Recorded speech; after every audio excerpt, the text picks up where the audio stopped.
Todo está conectado. Cada vez que enciendes una luz, compras una prenda o eliges qué comer, estás tomando una decisión que impacta mucho más allá de tu bolsillo. La manera en que consumimos afecta al planeta entero. Por eso, debemos aprender a hacerlo bien.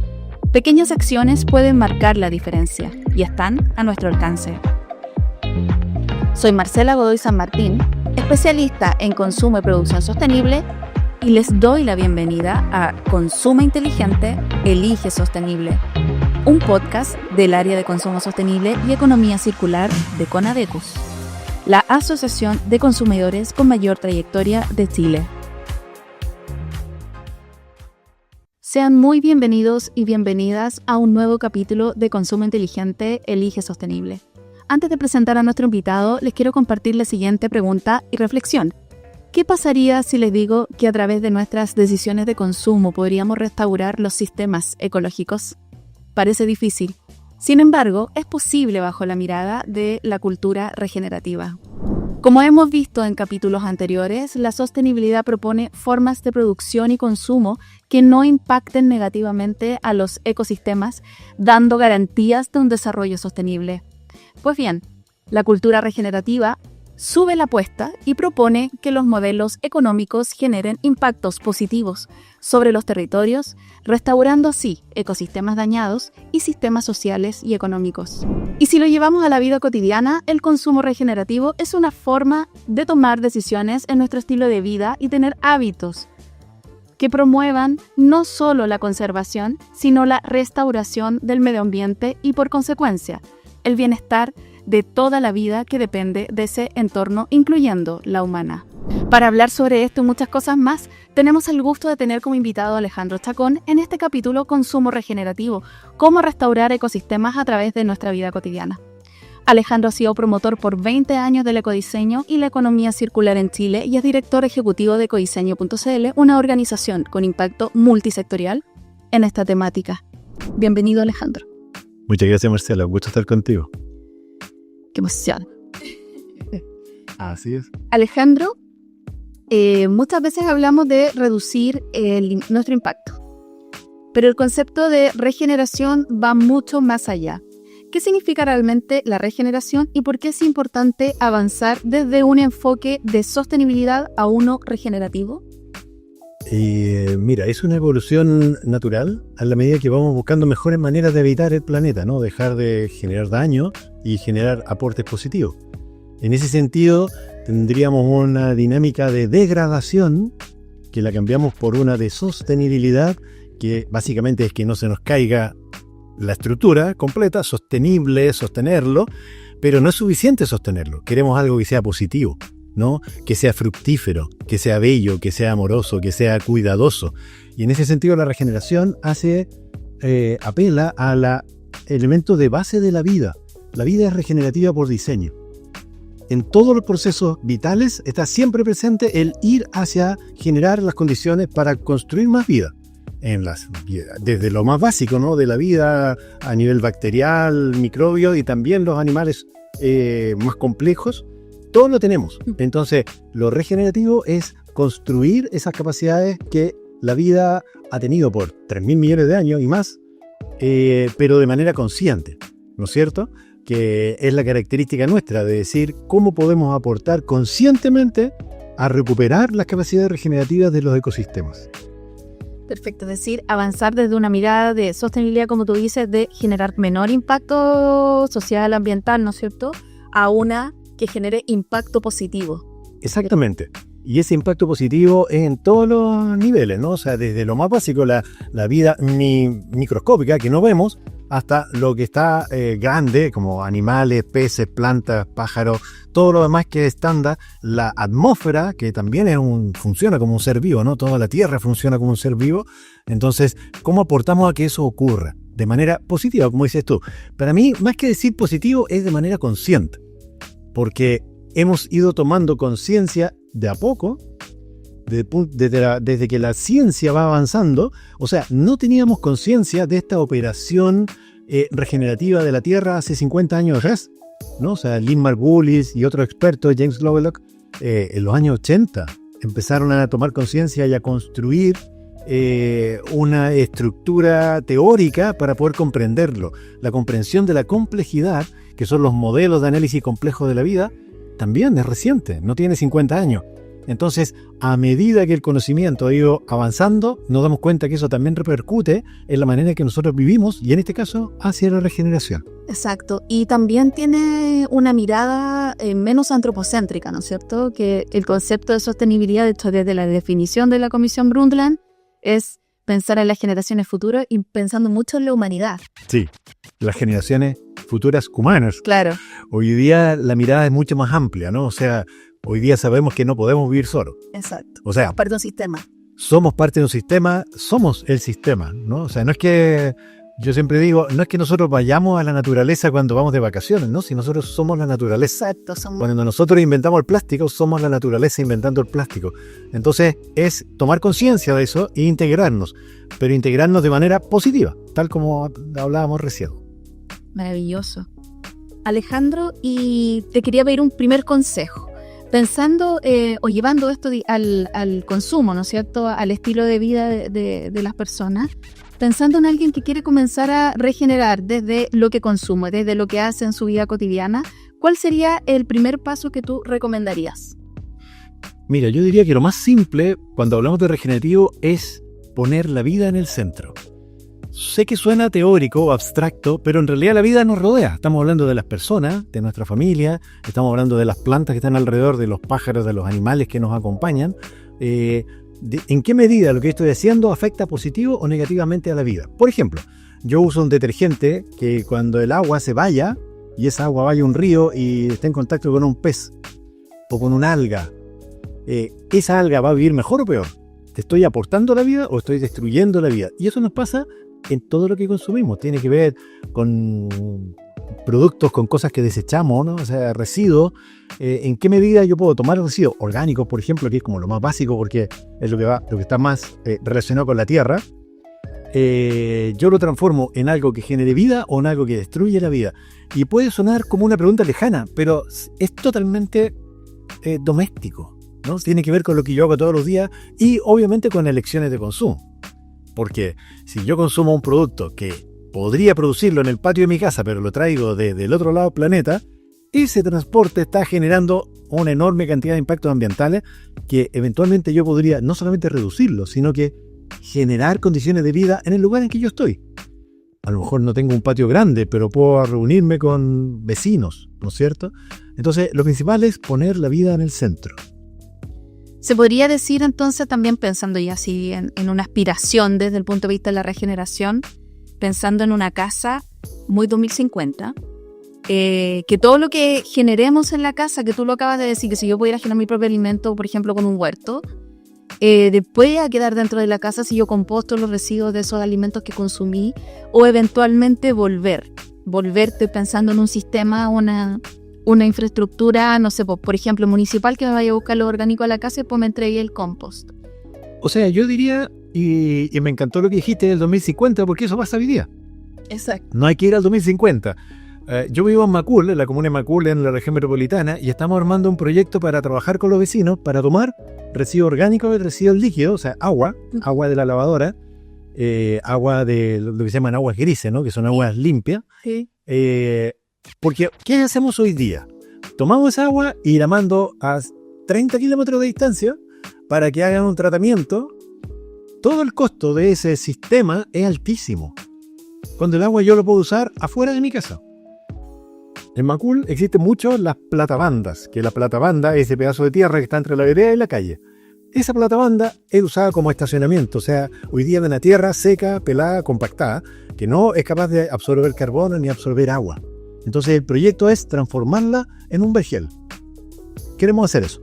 Hay que picarla, necesita nutrientes. ¿De dónde saco los nutrientes? El compost de las casas. Yo lo estoy botando y así como el agua la mando a 30 kilómetros de distancia, los residuos orgánicos la mando a 60 kilómetros de distancia, a Tiltil, para que queden compactados, apretados, se transformen en metano y en lixiviado.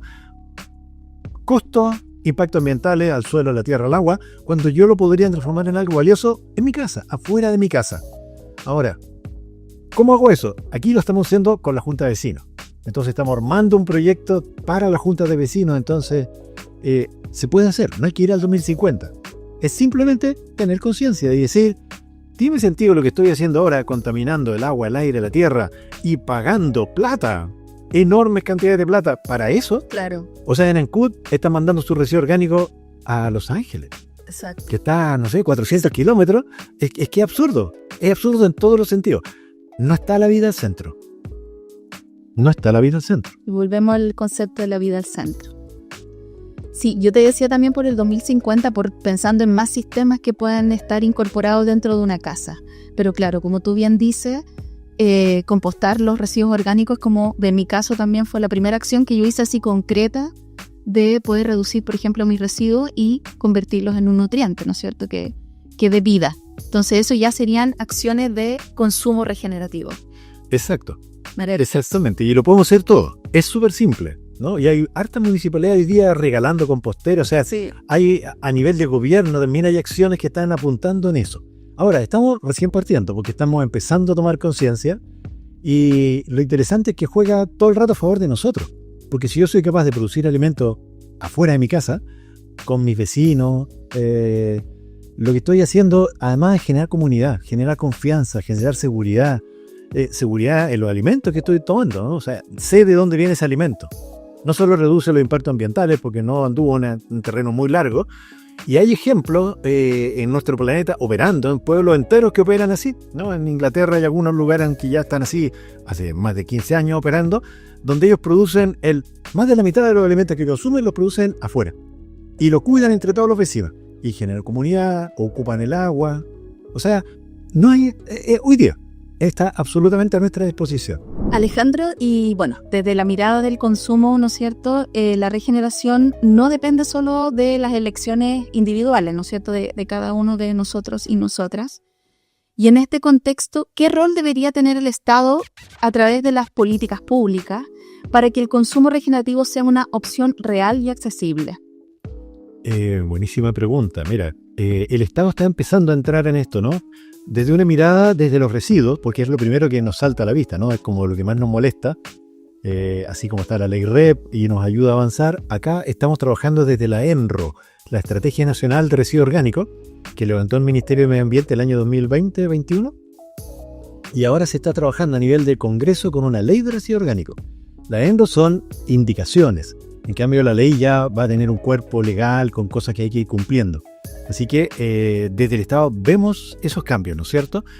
Ahora, hay también un aspecto muy importante, sobre todo en estos temas que son nuevos, ¿no es cierto? Y que requieren un cambio cultural. Tiene que haber también un tema muy fuerte de educación. Ahí el Ministerio de Educación debería participar, debería estar presente, no lo hemos visto, pero sería bueno que se integre. Pero además aquí finalmente están involucrados la energía, el transporte, o sea, hay un espacio para que diversos sectores del gobierno puedan aportar y avanzar hacia allá. La parte de la agricultura lo está haciendo también, ¿no? Desde el Ministerio de Agricultura están trabajando y están desarrollando proyectos. Yo he visto información sobre INIA, el Instituto Nacional de Innovación Agropecuaria. Están ahora, este año, hicieron un primer seminario en temas de regeneración. Trajeron un experto internacional, universidades también, ¿no? Yo he visto temas de la Universidad Católica, Universidad de Chile, o sea, nuestras grandes instituciones están empezando a avanzar en esta dirección. Ahora, se requiere mucha educación y campañas sociales, ¿no? Entonces creo que esto que se está haciendo es súper relevante porque mucha gente por primera vez lo va a escuchar. Exacto. Pero de esto depende la vida, ¿no? O sea, es muy relevante. Y gobierno, empresas, consumidores, todos participando, seguro que lo podemos lograr mucho mejor que si un solo estamento quisiera hacerlo. Sí, justamente por eso incluimos esta temática en esta primera temporada del podcast, porque si bien el concepto de regeneración, cultura regenerativa, no está masificado todavía, porque todavía seguimos hablando de sustentabilidad. O sea, hay gente que discute qué sustentabilidad y qué sostenibilidad todavía pegada en eso, cuando en realidad deberíamos avanzar. Porque sí, por favor, dejemos esa discusión. Y no se lo deberíamos hacer, deberíamos apurarnos. Sí. Porque de verdad yo no sé qué más tiene que ver la gente para darse cuenta que es urgente. Exacto, claro, no pegársele. Esa discusión no tiene sentido porque el objetivo, como tú dijiste al principio, y es lo que yo siempre les digo, que es la vida es el centro, ¿no es cierto? Entonces, dejemos esas discusiones y vayamos avanzando. Entonces, ahora ya se está hablando de regeneración como si fuera un concepto nuevo, pero en realidad es un avance, ¿no es cierto? Es una mirada en donde se amplía y se introducen nuevas miradas que tienen que ver con una mirada más ecosistémica.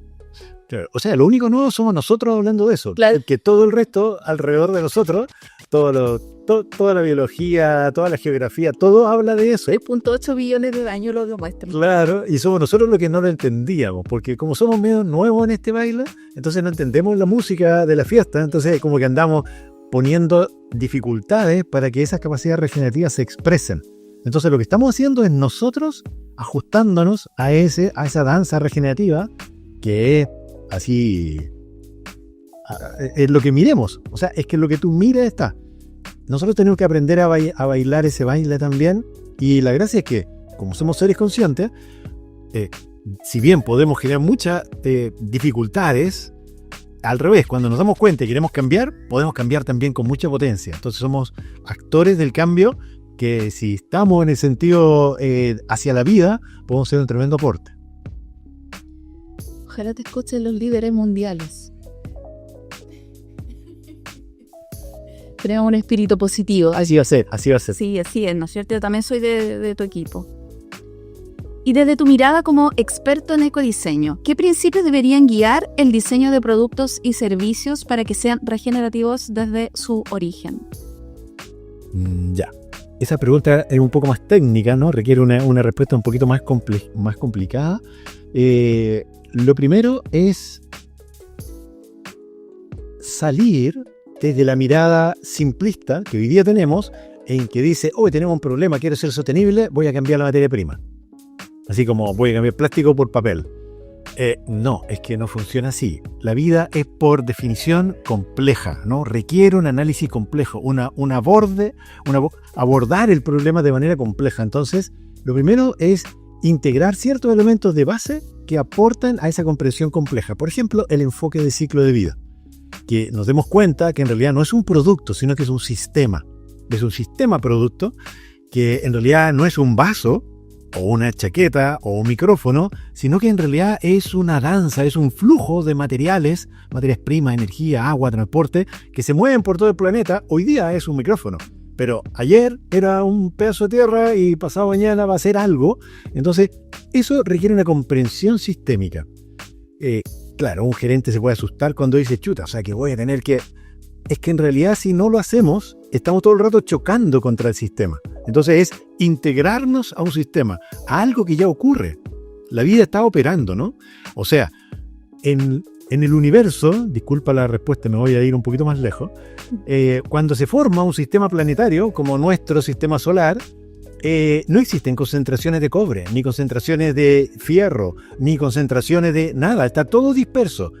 ¿Por qué en la Tierra está concentrado y existe una mina de hierro, una mina de cobre y una mina?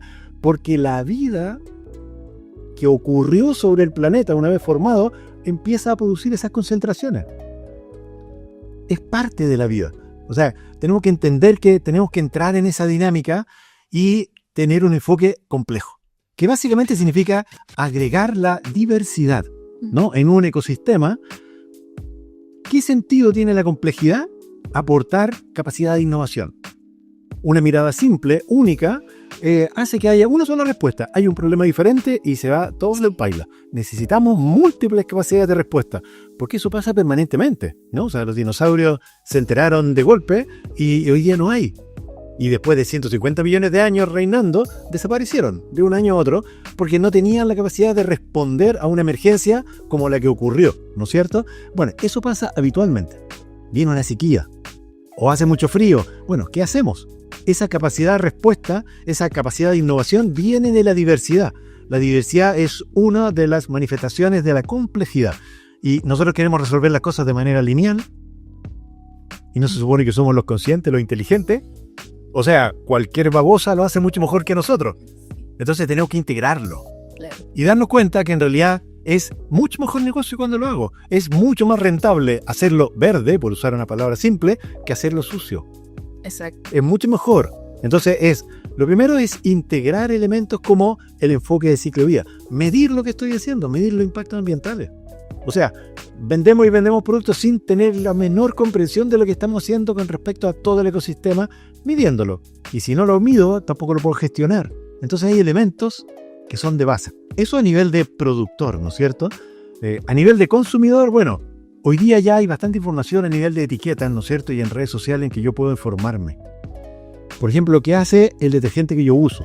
¿Este detergente tiene certificación? O sea, ¿esto aporta a la vida o destruye la vida? Y eso con respecto a todo. Porque nos podemos ir a un envase, y un envase multicapa que, claro, va a mantener el producto durante mucho tiempo, pero ¿qué pasa con esto después? Cuando hay otros envases que yo los desecho y se transforman en vida. Entonces, creo que hay harto hilo que podemos ir tirando e ir aprendiendo, educándonos. Claro, para el consumidor también me puede decir, no, pero yo quiero consumir nomás, no me quiero meter en el problema. Es que entonces eres parte del problema. Si no tienes información, si no estás tomando decisiones conscientes, ¿no es cierto? O sea, como dice aquí, consume inteligente, elige sostenible.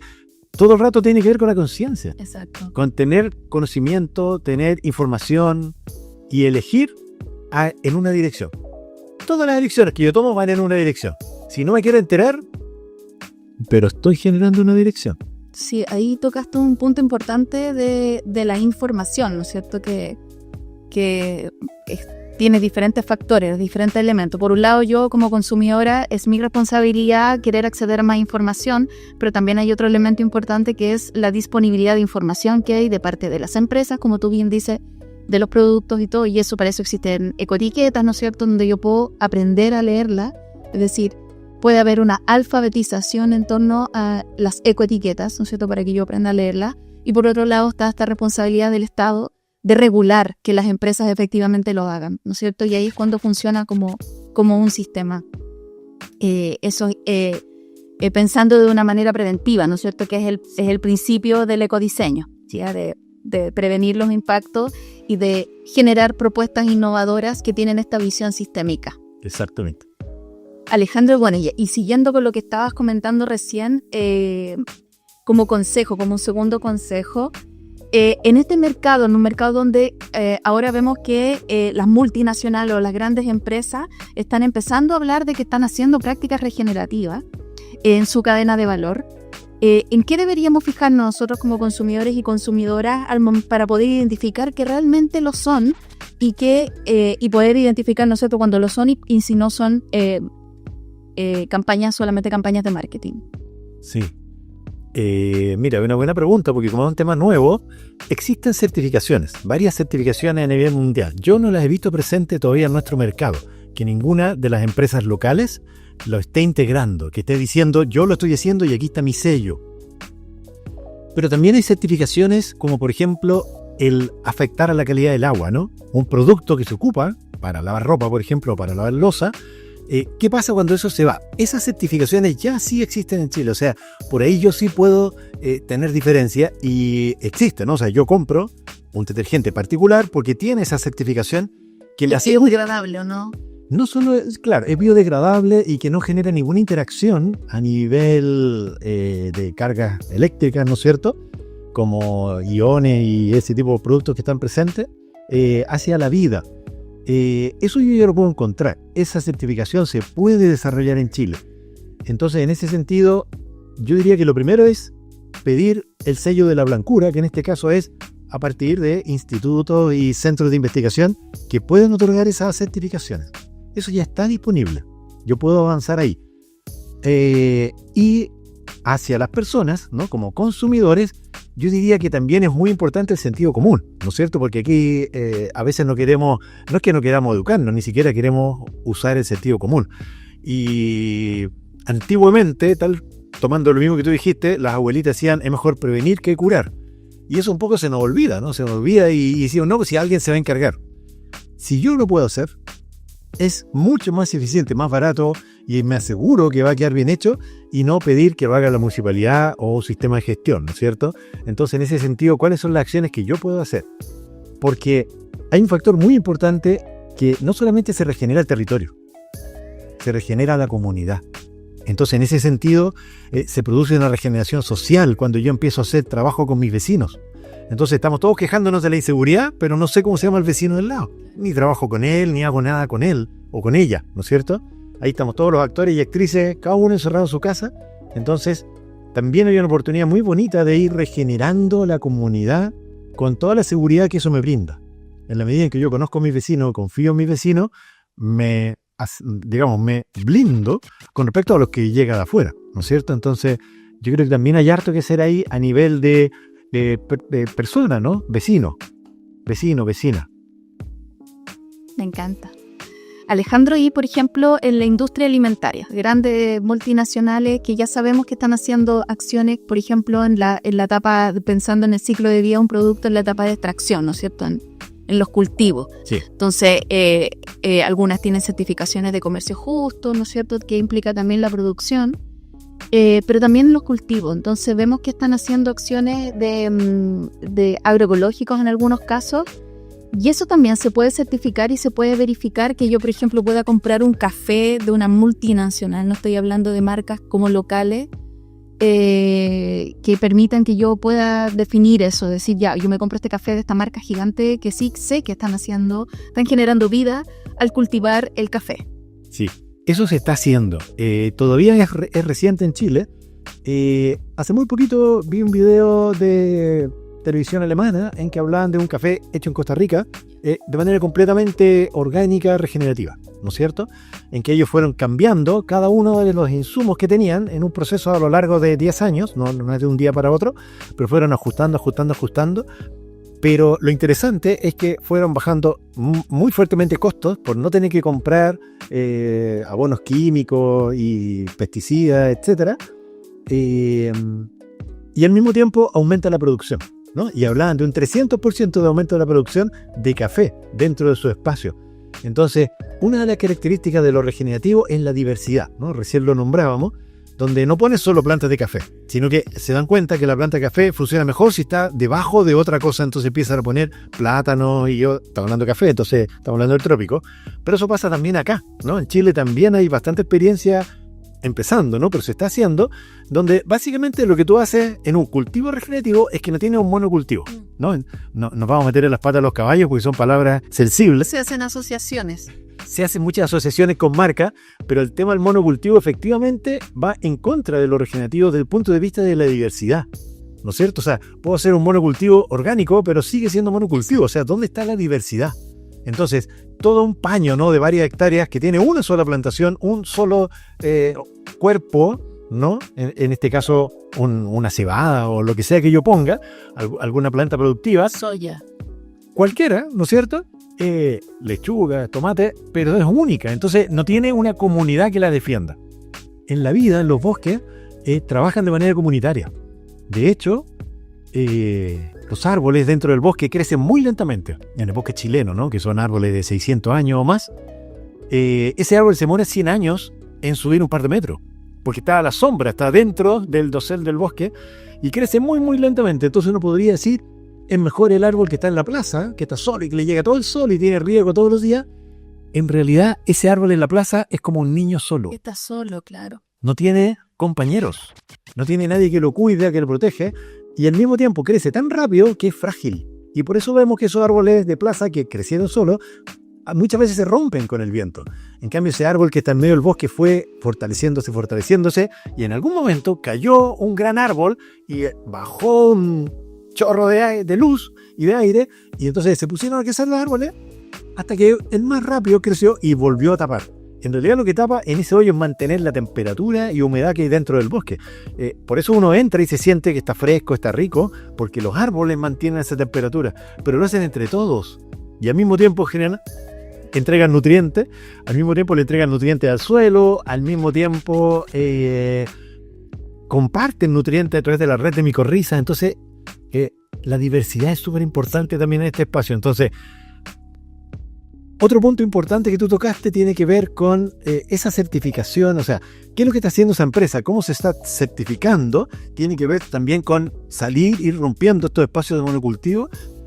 También tiene que ver con los impactos ambientales de los alimentos uno se preocupa del envase, porque es lo que uno ve, pero en realidad más del 50% y rondando el 70% de los impactos ambientales de un alimento tienen que ver con la manera en que yo utilizo el suelo donde eso creció. Lo mismo pasa con un kilo de carne de pollo. Un kilo de carne de pollo, más del 50% del impacto ambiental de ese kilo de carne de pollo puesto en mi mesa como consumidor, no tiene que ver con el envase, no tiene que ver con transporte, tiene que ver con los granos que se comió el pollo. Entonces siempre volvemos al suelo.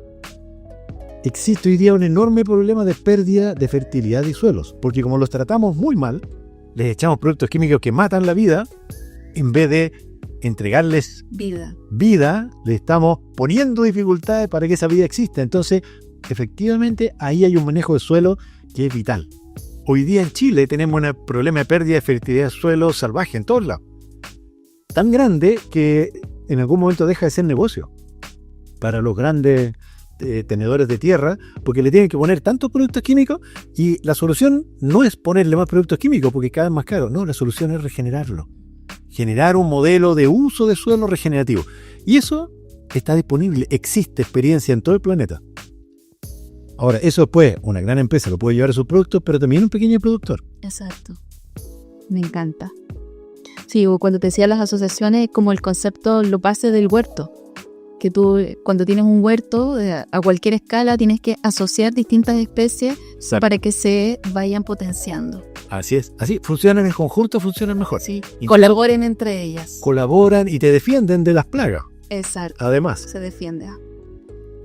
Y me gustaría, para ir cerrando, Alejandro, que nos dejes un mensaje final que quieras dejarle a quienes nos están escuchando y viendo, y que quieran avanzar hacia una forma de consumir que regenere y no solo reduzca el daño. Mira, yo lo que más veo y lo que más trato de transmitir, yo hago clases también en la universidad, dirijo un diplomado en economía circular, donde uno de los temas que le damos con bastante fuerza es lo regenerativo.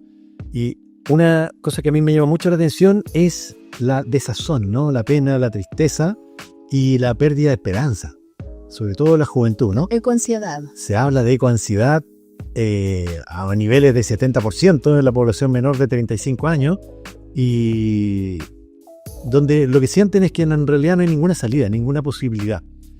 Y yo lo más importante es decirle a la gente que tenemos todas las oportunidades de mejora, pero depende de que nosotros actuemos, de que nosotros lo hagamos. O sea, está en nuestras manos, tenemos el conocimiento, tenemos la tecnología, tenemos las organizaciones para hacerlo, y los gobiernos lo van a implementar en la medida en que nosotros, los ciudadanos, lo pidamos, ¿no? El gobierno responde a lo que nosotros pedimos. Entonces, en ese sentido, depende de que nosotros empecemos a hacerlo, a nivel de barrio, ¿no? Yo lo hago con mis vecinos, y a los vecinos dicen, me interesa, yo quiero estar ahí. Entonces, lo primero es tener la esperanza de que lo podemos hacer. Tenemos la capacidad completa para hacerlo, y el planeta entero está esperando que lo hagamos. Entonces, lo más importante es recuperar la esperanza de que tenemos la capacidad de hacerlo. Me encanta.